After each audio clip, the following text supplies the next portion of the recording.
Кыргызстандык банктар кардарларга ипотекалык кредит берүүнү убактылуу токтотушту. Мурдаракта мындай кадамга казакстандык жана орусиялык банктар барган эле. Кептин баары улам колу түшүп жаткан улуттук валютада болууда. Кредитти доллар менен алган кардарлардын көбү кирешени улуттук валютада тапкандыктан карыздардын кайтарымсыздык тобокелдиги өсүүдө.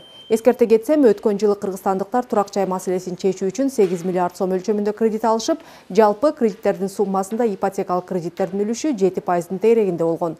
Коммерциялык банктардын өкүлдөрү бул убактылуу аргасыз чара экенин айтууда, бирок бул аргасыздык канчага чейин созулары белгисиз. Улуттук банк болсо коммерциялык банктарга кысым болбосун айтууда. Уштапта бир катар кыргызстандык банктар улуттук валюта менен кредит берүүнү деги эле токтотушту. Айрымдары болсо эң жогорку жылдык үстөгү 30% менен беришүүдө. Негизи эле кыргызстандык банктар долларлык кредиттерди сомдорго салыштырмалуу арзан берилет. Деген менен доллардын куну күн санап өсүп, америкалык валюта менен карыз алгандардын азыр айласы кетүүдө. Рыспек Адиев 3 жыл мурда алуулуна батир тартууламакчы болот. Кымбат баалуу белектин жарым наркы топтолуп калган. Калган 26 000 долларды банк ипотека катары берет. 2012 жылдан баштап Адиевтер айына 450 доллардан насыяны төлөй баштайт. Бирок үй бүлөнүн банкка карызы азаймак тургай көйө берет. Сомдун наркынын кескин төмөндөшү 3 жыл бою төлөгөн акчаларды жокко чыгарып, карыздын көлөмү дагы көбөйдү. Получается, за 3 года у нас наоборот. Көрсө 3 жыл ичинде биздин насыя 140 000 сомго көбөйүптүр. Абдан оор.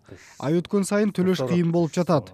Эптеп жолун таап жатабыз. Жамандык жалгыз болбойт. Рыспек Адиев жумуссуз калды. Азыр бул үй бүлөнүн калган катканын баары насыяны төлөөгө жумшалат. Ал да жетпегендиктен Адиевтер насыяны төлөө үчүн дагы бир насыя алмакчы болушту. Андан майнап чыкпады.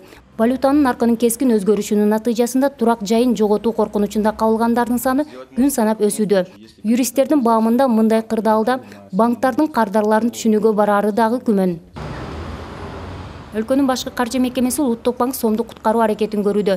Жыл башынан бери 6 валюталык интервенция жүргүзүлдү. Улуттук валютанын курсун кармоо үчүн жалпысынан 105 миллион сом жумшалган. Сомдун наркын жоготуудан сактап туруунун дагы бир жолу учеттук ставканы көтөрүү. 2004 жылдын башынан бери ал 4%дан 11%га чейин 2,5 эсеге өскөн.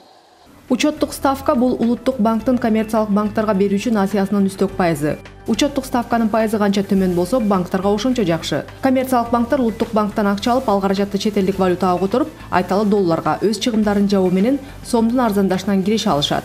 Азыркыдай ставка менен коммерциялык банктар улуттук банктан акча алгысы келишпейт жана кардарларга насыя берүү токтотулат. Кесепетинде сатып алуу мүмкүнчүлүктөр чектелип, жаңы бизнес долбоорлордун каржылоосу токтойт. Жыйынтыгында экономикада сомдун тартыштыгы жаралып, улуттук валютанын курсу төмөндөй берет. Азыр эле кээ бир коммерциялык банктар улуттук валютадан насыя бербей калышты. Мындан улам каржы мекемелеринин насыяны жалаң гана сом менен берүүнү милдеттендирүү боюнча парламентте популисттик ураандар да айтылууда. Серепчилердин айтымында мындай демилге коммерциялык банктарды банкротко алып келет. Ошол эле учурда учеттук ставканы көбөйтүү дагы насыянын үстөк баасынын жогорулашына түртөт. Ансыз эле учурда сом менен берилген насыялардын жылдык үстөк баасы 30%дан кем эмес. Я помню еще, наверное, это было в самом начале там. Менин эсимде 2000 жылдын башында, 98 жылдын аяктарында дагы өкмөт менен Улуттук банк үстөк бааларды арзандатуу үчүн күрөшүшкөн. Андан бери деле бул боюнча жыл сайын айтылып келет.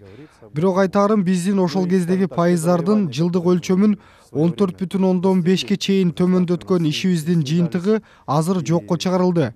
Каржы тармагында алтындай баалуу эрежелер бар. Ал киреше кайсы валюта менен кирсе, насыяны дагы ошол валютада алуу керек деген. Серепчилер эгер мүмкүнчүлүк болсо, айлык маянаны дагы долларга которууну сунушташат. То есть я думаю, что бизнес-кредиты предприниматели все равно будут брать. Менин оюмча ишкерлер баары бир насыя алышат. Албетте бул жерде саясий, экономикалык жана валюта рыногундагы инфляциялык жана тобокелдиктерди таразалап көрүү керек. Мунун баары кардардын өзүнө жана ал насыя алып жаткан каржы институтуна көз каранды. Андыктан насыя алуу же албоо ал ар кимдин жеке иши. Банк үчүн насыя берүүгө жакшы шарт түзүү негизги талап. Ал эми кардар ошол насыянын канчалык ага ыңгайлуулугун өзү гана чече алат.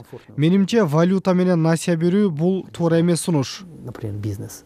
А с точки зрения потребительских, это уже вопрос. Талдоочулардын баамында улуттук валюта менен берилген насыялар кымбаттоодо. Ал эми учеттук ставканы өзгөртүү февралдын аягына белгиленген. Ал эми доллар менен алынган карыздардын үстөк баасы азырынча кескин көтөрүлбөйт.